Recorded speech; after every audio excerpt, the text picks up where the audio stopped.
La historia del narcotráfico está marcada por violencia, poder y ambición. Pero hay un elemento silencioso que acompaña todo este recorrido: las armas. No se trata solo de herramientas de defensa o ataque, sino de símbolos que reflejan el crecimiento, la influencia y la brutalidad de los grupos criminales. Desde simples pistolas de bajo calibre hasta fusiles de asalto capaces de perforar blindajes, pasando por granadas, lanzacohetes y drones modificados. El armamento del narco cuenta su propia versión de la historia. Una historia donde la tecnología bélica y el crimen organizado van de la mano. En este video haremos un recorrido por la evolución de las armas del narcotráfico, analizando cómo surgieron, cómo llegaron a sus manos y qué impacto tuvieron en la forma de operar de estos grupos. Prepárate, porque entender las armas del narco es entender parte del poder que sostiene el crimen organizado. En los años 70 y 80, los primeros grupos del narcotráfico operaban con recursos limitados. Las armas más comunes eran revólveres viejos, escopetas de caza y pistolas de bajo calibre. Estos instrumentos no eran espectaculares, pero cumplían con lo básico: intimidar y eliminar enemigos cercanos. Lo importante de esta etapa era la discreción.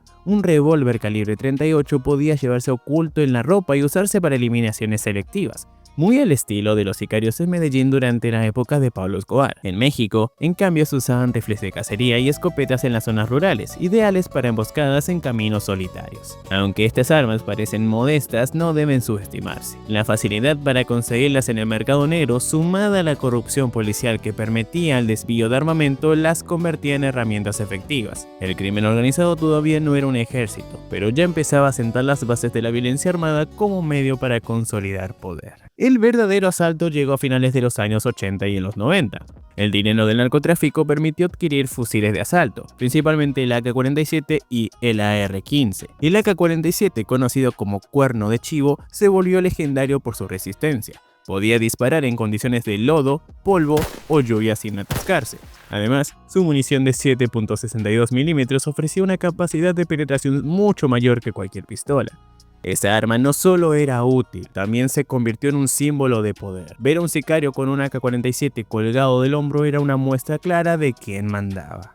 El AR-15, más ligero y preciso, también ganó popularidad. Provenía en gran medida del mercado estadounidense, donde la compra de armas era, y sigue siendo, mucho más accesible. El contrabando hacia México se volvió una ruta constante, con fusiles cruzando la frontera en grandes cantidades. Con estas armas, los enfrentamientos dejaron de ser simples tiroteos. Ahora podían sostenerse balaceras prolongadas contra grupos rivales o fuerzas de seguridad. La violencia dejó de ser discreta y se volvió espectáculo. Convoyes de camionetas, ráfagas en plena ciudad y enfrentamientos que parecían escenas de guerra. Con el inicio del nuevo milenio, los carteles dieron un paso más. Comenzaron a organizarse como si fueran ejércitos. No solo tenían fusiles, sino también ametralladoras, lanzagranadas y rifles de francotirador.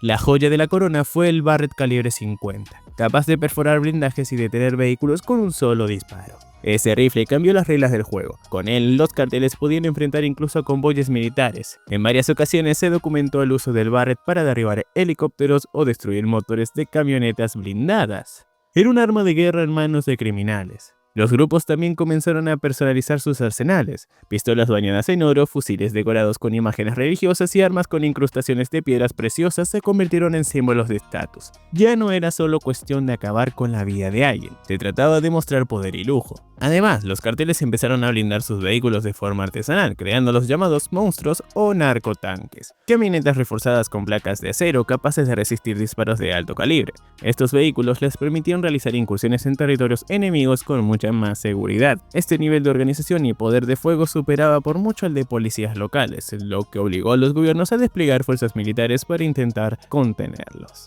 El caso de los Zetas ejemplifica mejor que nadie la militarización del narcotráfico, integrados en gran parte por desertores del ejército. Estos criminales introdujeron tácticas militares en el mundo del narco, sabían manejar armamento pesado, coordinar emboscadas y operar comunidades de asalto. Los Zetas usaban granadas de mano, lanzacohetes RPG y ametralladoras pesadas, además de los temidos Barrett. Su entrenamiento les permitía enfrentarse a fuerzas federales en igualdad de condiciones, algo inédito hasta ese momento. Los grupos también comenzaron a fabricar explosivos caseros y a usar vehículos blindados para ataques directos. Era un nivel de violencia que recordaba a conflictos armados en países en guerra, no a la acción de simples criminales. Esta etapa mostró que el narcotráfico no era solo un negocio, se había convertido en un poder paralelo capaz de desafiar el Estado en el terreno militar. Si te interesa este recorrido por las armas del narcotráfico, suscríbete al canal y activa la campanita para no perderte los próximos videos. Cada semana analizamos la historia y el impacto de los fenómenos que han marcado a nuestra sociedad. Para entender cómo los carteles obtienen este arsenal hay que mirar las rutas de contrabando. La mayoría de las armas provienen de Estados Unidos, donde el acceso al mercado legal es mucho más sencillo. A través de compras fantasma, contrabandistas adquieren armas en grandes cantidades y las cruzan hacia México. También hay evidencia de que tras la caída de la Unión Soviética, mucho armamento militar de Europa del Este se filtró al mercado negro y terminó en manos de grupos criminales. Fusiles, granadas e incluso misiles portátiles han circulado por esas redes. Otro punto clave es el desvío de armas de cuerpos policiales y militares. A lo largo de los años se han descubierto casos en los que armas registradas oficialmente terminaron en manos de narcotraficantes, ya sea por corrupción o por robo directo de arsenales. El tráfico de armas es un negocio paralelo que alimenta al narco. No se trata solo de sustancias estupefacientes, sino de un mercado internacional en el que las armas circulan de manera casi tan rentable como la coca o el cannabis. En la última década, el narcotráfico se ha adaptado a la tecnología moderna. Hoy vemos el uso de drones cargados con explosivos utilizados en enfrentamientos contra rivales y en ataques contra fuerzas de seguridad. Estos drones son relativamente baratos y fáciles de modificar, lo que los convierte en una herramienta peligrosa.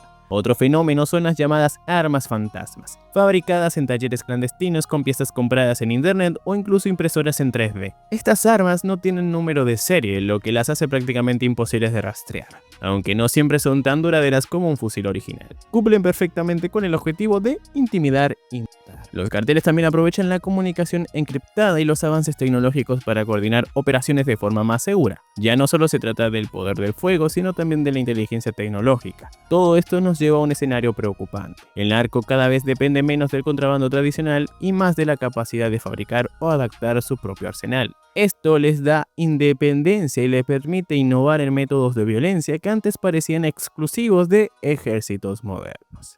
A lo largo de las últimas décadas, las armas del narco han pasado de ser simples pistolas a verdaderos arsenales de guerra. Este recorrido muestra cómo el poder del crimen organizado está íntimamente ligado al acceso a un armamento cada vez más destructivo. Cada etapa refleja no solo la evolución del narco, sino también la incapacidad de los gobiernos para detener el flujo de armas ilegales que alimenta esta violencia.